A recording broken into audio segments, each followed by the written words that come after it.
Assalamualaikum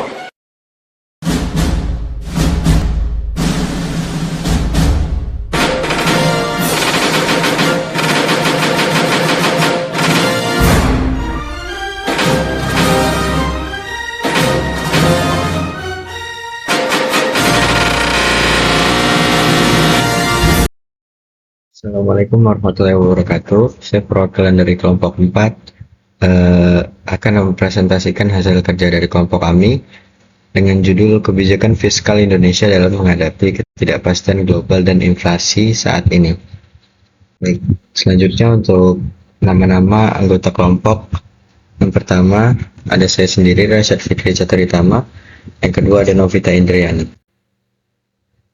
Termasuk latar belakang dalam suatu negara, jadi di Indonesia khususnya, komponen perekonomian sangat menentukan keberlangsungan hidup dan kemajuan negara. Nah, Indonesia ini terus melaju menuju negara maju di tengah berbagai gejolak ekonomi dunia dan tantangan global maupun ketidakpastian global. Jadi menurut BPS pada triwulan 2 tahun 2024, perekonomian Indonesia ini berdasarkan PDB ini mencapai 5,536,5 triliun. Nah, mengalami pertumbuhan sebesar 3,79% terhadap triwulan sebelumnya, dan terhadap triwulan 2 tumbuh sebesar 5,05% year on year. Nah, menurut World Economic Outlook IMF pada Juli 2023, pertumbuhan ekonomi global tahun 2024 diperkirakan akan berada pada level 3%. Sementara pertumbuhan ekonomi negara-negara berkembang di Asia diproyeksikan tumbuh sebesar 5% pada tahun 2024. Nah, jadi dalam keseluruhan perekonomian Indonesia pada tahun 2024 menunjukkan dinamika yang kompleks dipengaruhi oleh berbagai faktor domestik maupun global. Jadi untuk mengatasi resesi ekonomi di Indonesia pada saat ini, peran kebijakan fiskal sangat mempengaruhi perekonomian Indonesia agar dapat tercapainya besar-besaran dalam sistem pembangunan di Indonesia. Nah, negara-negara termasuk Indonesia perlu merespons secara proaktif dengan kebijakan fiskal dan moneter yang adaptif untuk menghadapi dinamika ini tadi, tantangan geopolitik itu dan ketidakpastian global. Jadi dengan memahami sumber-sumber ketidakpastian dan dampaknya, pemerintah dapat merancang strategi yang lebih efektif untuk menjaga pertumbuhan ekonomi dan stabilitas sosial di tengah kondisi global yang tidak menentu ini arahnya mau kemana. Nah, untuk studi literatur, pertama kita mulai dari perekonomian Indonesia. Jadi ini merupakan cabang atau bagian dari ilmu ekonomi yang sifatnya kekeluargaan, kebersamaan, dan gotong royong. Nah, saling dukung untuk target percepatan dan perluasan pembangunan infrastruktur di Indonesia agar dapat tercapai bersama. Yang kedua, kita ada kebijakan fiskal. Nah, ini adalah kebijakan dari pemerintah untuk mengarahkan kondisi perekonomian agar lebih baik. Nah, jadi melalui instrumen APBN, terus ini tujuannya untuk meningkatkan pendapatan nasional, menstabilkan harga, dan mendorong pertumbuhan perekonomian Indonesia, menciptakan dan memperluas lapangan kerja. Nah, khususnya untuk pemerataan ekonomi di Indonesia ya. Nah, yang ketiga kita ada ketidakpastian global. Jadi ini adalah fenomena yang semakin kompleks dan beragam, mempengaruhi berbagai aspek ekonomi, politik, dan sosial di seluruh dunia.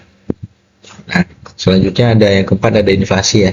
Jadi dalam KBBI, Kamus Besar Bahasa Indonesia, pengertian inflasi adalah kemerosotan nilai uang kertas karena banyaknya dan cepatnya uang kertas yang beredar sehingga menyebabkan naiknya harga barang-barang. Nah, BPS ini menyebutkan bahwa inflasi adalah keadaan perekonomian di mana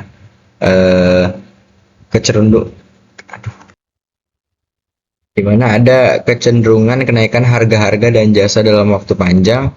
Nah, penyebabnya ini karena tidak seimbangnya arus uang dan barang, khususnya arus uang beredar ya. Jadi Kalau suatu negara menciptakan uang terus-menerus, itu akan menyebabkan kenaikan harga barang-barang dan menyebabkan inflasi pada mata uangnya. Nah, Indonesia saat ini nih menghadapi berbagai tantangan ekonomi dan geopolitik yang kompleks, termasuk ketidakpastian global dan inflasi. Untuk geopolitik ini lebih cenderung ke ini ya, geopolitik tension atau eh, konflik konflik geopolitik. Nah, jadi eskalasi perang di Timur Tengah dan konflik Rusia Ukraina ini telah meningkatkan ketegangan geopolitik global. Nah, faktor-faktor ini telah menyebabkan fluktuasi besar dalam perdagangan dan industri produksi, serta meningkatkan resiko bagi stabilitas keuangan internasional. Karena yang kita ketahui Rusia ini negara adidaya dan salah satu negara yang menghasilkan minyak bumi terbesar di dunia. Makanya dari konflik mereka ini kita juga ikut terpengaruh. Nah, untuk ketidakpastian globalnya ini lebih ke perubahan pola konsumsi ya. Jadi pola konsumsi masyarakat global ini diombang-ambing. Jadi karena teknologi digital semakin pesat, itu juga yang membawa tantangan baru dalam bentuk gangguan rantai pasokan dan perlambatan ekspor. Nah, makanya dalam menghadapi situasi ini, pemerintah Indonesia telah merevisi strategi kebijakan fiskal untuk memastikan stabilitas ekonomi dan mengorientasikan transformasi ekonomi yang inklusif dan berkelanjutan. Nah, pemerintah Indonesia telah menetapkan tema pada kebijakan fiskal tahun 2024 dengan tema mempercepat transformasi ekonomi dan inklusif dan berkelanjutan. Jadi strategi ini terbagi menjadi 3 tahapan: jangka pendek, menengah, dan jangka panjang. Nah, jadi kebijakan ini bakal memastikan stabilitas ekonomi dan mengorientasikan transformasi ekonomi yang inklusif dan berkelanjutan. Selanjutnya ada strategi jangka pendek. Yang pertama ada pengendalian inflasi. Fokus utama pada tahun 2024 adalah pengendalian inflasi dengan menjaga stabilitas harga. Pemerintah berkomitmen untuk menjaga inflasi tetap terkendali dalam rentan target yang ditetapkan. Yang kedua ada penghapusan kemiskinan ekstrim. Upaya untuk menghapus kemiskinan ekstrim melalui program-program sosial yang intensif. Yang ketiga ada penurunan prevalensi stunting, di mana target untuk menurunkan prevalensi stunting anak-anak melalui peningkatan kualitas hidup dan fasilitas kesehatan. Dan yang terakhir ada peningkatan investasi, mendorong investasi domestik untuk meningkatkan produktivitas ekonomi. Dan adapun implementasi kebijakan fiskalnya, pemerintah telah mengimplementasikan kebijakan untuk mencapai tujuan tersebut dengan yang pertama ada aloker anggaran. APBN digunakan sebagai shock absorber untuk mendukung penanganan pandemi dan pemulihan ekonomi.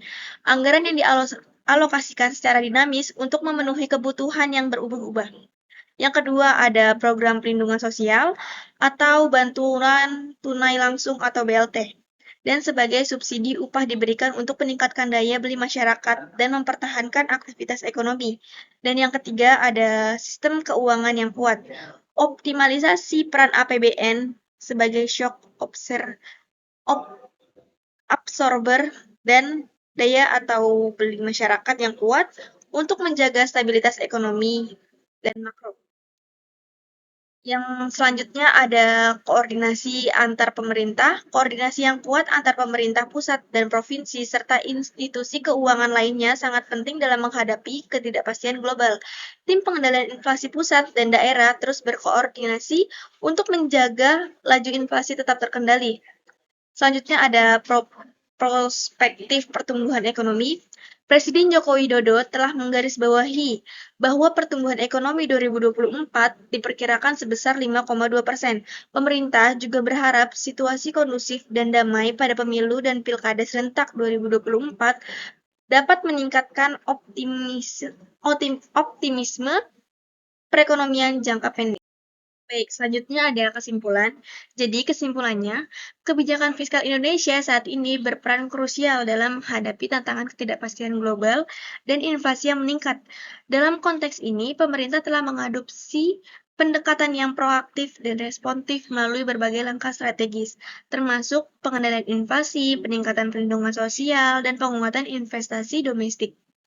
Pemerintah berkomitmen untuk menjaga stabilitas harga dan daya beli masyarakat melalui alokasi anggaran yang tepat dan program-program sosial yang dirancang untuk mengurangi kemiskinan ekstrim. Selain itu, koordinasi antara pemerintah pusat dan daerah serta lembaga keuangan menjadi sangat penting untuk memastikan efektivitas kebijakan dalam menghadapi dinamika ekonomi global. Dengan proyeksi pertumbuhan ekonomi yang positif dan fokus pada transformasi ekonomi yang inklusif, kebijakan fiskal Indonesia diharapkan dapat menciptakan ketahanan ekonomi jangka panjang. Melalui langkah-langkah ini, Indonesia berupaya tidak hanya untuk mengatasi tantangan saat ini, namun juga untuk membangun fondasi yang kuat bagi pertumbuhan yang berkelanjutan di masa depan. Baik, sekian pemaparan tugas perekonomian Indonesia yang berjudul Kebijakan Fiskal Indonesia dalam Menghadapi Ketidakpastian Global dan Inflasi Saat Ini oleh kelompok kami. Wassalamualaikum warahmatullahi wabarakatuh.